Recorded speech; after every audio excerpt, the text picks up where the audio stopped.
네, 안녕하세요. 금융일태 강사입니다. 자, 기임돌 대출 소득기준 2부 바로 시작하겠습니다. 사업자 바로 보겠습니다. 사업자는 간단합니다. 증빙 서류는 소득금액 증명원 또는 소득확인 증명서 ISA 가입용, 연말정산용 사업소득 원천 징수 영수증, 그다음 세무사가 확인한 전년도 종합소득세 과세표준 확정 신고 및 납부 계산서 이렇게 있으시고 여기 나와 있는 연소득을 통해서 사업자 본인의 소득 확인하시면 됩니다. 중요한 점은 이거 체크하셔야 돼요. 사업소득은 근로소득과 달리 연한산이 불가능합니다. 이 점 꼭 참고하시고 다음으로 이제 사업자 등록증이 있는 개인 사업자의 경우 최근 연도 소득금액 증명을 제출하였으나 신규 사업을 개시하여 상호가 변경된 경우 이럴 때 어떻게 해야 되느냐 이걸 물어보면 이건 좀 끊어서 볼게요. 사업자 등록이 있는 개인 사업자 1번 최근 연도 소득금액 증명을 제출 2번 신규 사업을 개시하여 상호가 변경 3번 이렇게 끊어서 보면 이해가 더 편하실 거예요. 아무튼 이런 경우에는 업종 및 업태가 동일한 경우에는 소득을 인정해 줍니다. 또한 이제 보험 설계사 등이 제출한 최근 연도 소득 자료가 현 사업과 동일한 업종 및 업태의 소득 자료인 경우에는 소득을 인정해 줍니다. 자, 다음은 소득 추정인데요. 이 부분 조금 어려울 수도 있으니까 집중해서 보시기 바랍니다. 해당되시는 분들은 분명히 유용하게 사용할 수 있는 부분이기 때문에 내가 해당되는지 그리고 어떻게 활용할 수 있는지 한번 체크를 해보시면 좋을 것 같고요. 먼저 부부 모두 소득이 없음이 입증되는 경우, 부부 모두 소득이 없다, 내가 무소득이다라는 거 입증되는 경우 소득을 추정할 수가 있습니다. 얼마까지냐? 5천만 원 한도로 소득 추정이 사용 가능합니다. 이 말은 즉, 내 소득을 5천만 원까지 만들 수가 있다는 말입니다. 그거 중요하게 체크를 하셔야 되고, 자, 소득 없음을 어떻게 증명하는지 먼저 보고 가시겠습니다. 첫 번째, 국세청의 사실증명원 상에 납세 신고 사실이 없다는 것이 입증이 되고, 그리고 건강보험 자격증 시설 확인서상 직장가입자가 아닌 경우 이 두 가지 조건이 다 충족이 되시면 가능하십니다. 그리고 두 번째 연소득이 없는 것으로 간주되는 퇴직자, 폐업 포함이고요. 또는 연소득 없는 것으로 추정되는 직장가입자의 피부양자, 요거는 또는이에요. 이거거나 이거거나 해당되시면 되고 그다음 세 번째로는 전년도 혹은 당해년도 사업 개시하였으나 입증 서류가 발급되지 않은 사업소득자. 자, 무슨 말이냐. 사업 개시해서 사업을 영위 중입니다. 근데 아직 소득 신고를 안 했거나 소득 신고를 하였지만 아직 소득 서류가 안 나온 거예요. 신고한 지 얼마 안 돼서. 이런 분들. 네 번째는 부합산 소득이 2,400만 원 이하인 경우. 여기까지가 소득이 없는 것으로 부부 모두 소득이 없음이 입증되는 경우입니다. 자, 그럼 소득 추정은 어떻게 하느냐? 종류는 두 가지가 있습니다. 국민연금과 건강보험료인데요. 국민연금은 공단에서 발급한 연금 산정용 가입 내역 확인서, 건강보험료는 공단에서 발급한 건강장기요양보험료 납부 확인서, 건강보험 자격증 확인서 등으로 확인을 하고요. 여기 밑에 보시면 이렇게 내용이 쭉 나와 있어요. 이건 참고하세요. 이렇게 뭐 미납도 적용되면 인정된다 이런 부분들이 있고요. 참고하셔야 할 중요한 사항 말씀드리면 소득 추정 시에는 다른 소득 또는 배우자 소득과는 합산할 수가 없습니다.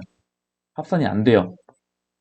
그리고 소득 추정 금액이 6천만 원, 뭐 생애 최초 신혼 다자녀 이자녀는 7천만 원, 초과되면 취급 불가입니다. 소득 추정된 금액이 6천만 원 이하여야 돼요. 내가 여기에 해당되면 7천만 원 이하여야 되고, 이것도 참고하시고요. 그다음에 추정소득의 5%를 차감한 후 5천만 원 최고 한도로 인정을 해줍니다. 소득은 다음 산식과 같이 추정을 하는데요. 국민연금과 건강보험료 모두 마찬가지로 최근 3개월 평균 납부 보험료 나누기 보험료율 그리고 곱하기 12달 그리고 곱하기 95% 이렇게 진행을 합니다.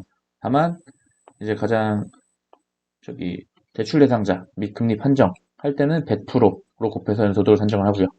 요거는 참고하시고 이 내용이 있으니까 해당되시는 분들은 참고하시고요.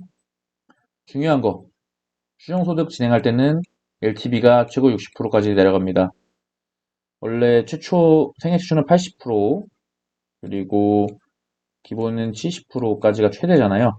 근데 추정소득을 진행할 경우에 LTV가 최고가 60% 한도로 진행이 됩니다. 즉 대출의 한도가 그만큼 줄어든다는 것이죠. 만약 소득 추정을 한다면 꼭 이 점을 고려하시고 진행하셔야 합니다. 마지막으로 이제 Q&A입니다. 첫 번째 질문. 2022년 12월까지 일하고 1월 1일부로 퇴사 혹은 폐업을 했는데 소득은 어떻게 보냐?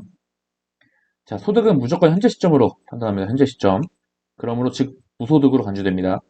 과거는 중요하지 않고 현재 소득을 본다고 생각하시는 게 맞습니다. 두 번째 질문. 근로자, 원천징수 영수장, 영수증상, 비과세 소득은 포함이 안 되는지? 포함되지 않습니다. 비과세 소득은 제외가 됩니다.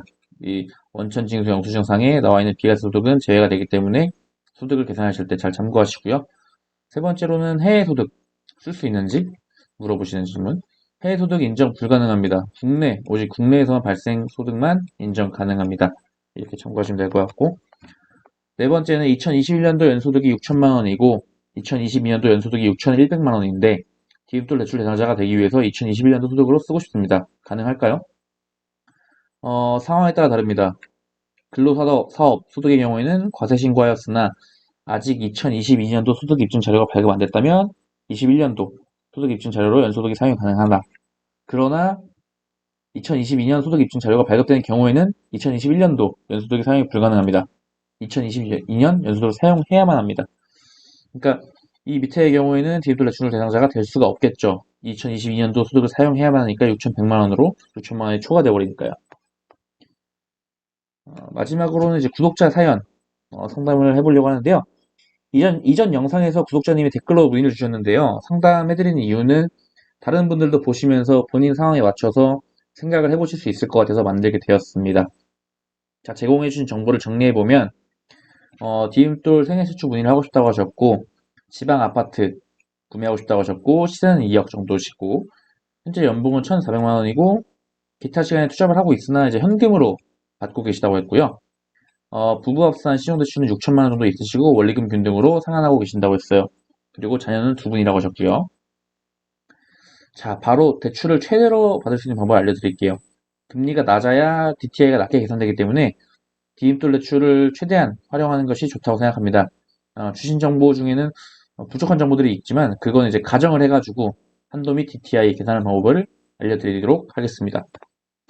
먼저 주신 정보를 정리하자면 디귿돌 생애 최초를 문의하셨기 때문에 LTV 80%고 시세가 2억인 아파트이기 때문에 80% 곱하면 1.6억 원이 되시고 주택가격이 3억 원 이하에 해당되기 때문에 MCG 가입을 할 수 있어요. MCG 가입을 통해서 보증료를 내고 소액보증금을 차감하지 않을 수 있습니다. 이만큼 대출 더 받는다는 거죠. 그러므로 1.6억 원 그대로 지켜지시고 신고된 연소득은 1,400만 원으로 부부합산 소득 2,400만 원 이하이기 때문에 소득 추정도 사용이 가능하세요. 요건 이제 뒤에서 한번 볼 거고요. 그리고 신용대출은 금리를 말씀 안 주셨기 때문에 7% 정도로 가정하고 만기 10년 그리고 현재 1년 상환해서 9년 남았다고 가정을 할게요. 그리고 자녀 2명은 우대금리 적용을 할 거고요. 자, 한도 계산을 위해서 가장 중요한 DTI 계산을 해보겠습니다. DTI 계산기라고 검색하면 나오는 화면을 활용하였고요. 자, 연소득 1,400만 원 넣었고 디귿돌 대출 LTV 80% 최대 금액인 1억 6천만 원을 주택담보대출로 넣었어요. 그리고 금리는 1.8%, 대출 기간은 30년, 360개월로 넣었고 신용대출 같은 경우에는 6천만 원, 10년에서 1년 갚아서 9년 남은 걸로 넣어놨고 금리는 7% 정도로 계산해봤습니다. 자, 대출금리, 이 디귿돌 대출금리를 1.8% 넣은 이유는 다른 정보 없으니까 뺐어요. 근데 이제 소득이랑 자녀 수를 주셨잖아요. 그래서 보시면 디귿돌 생애 최초 주택 구입 신용부분 전용은 소득 수준이 2천만 원 이하인 경우 1,400이니까 2천만 원 이하 여기 해당되시죠? 그리고 30년으로 제가 잡았으니까 여기 2.1%에 해당이 되시는 거예요. 근데 여기서 보시면 이자녀 가구 몇 프로야? 이자녀 가구 0.3%, 0.3%를 뺄 수가 있죠. 우대금리로. 이렇게 되면 2.1에서 0.3 빼서 1.8% 적용한 겁니다. 그리고 계산 결과를 보면 일단 주택담보대출은 원금과 이자 상환액 들어가고 신용대출은 이자 상환액만 들어갑니다. 이렇게 보시면 돼요. 여기 보시면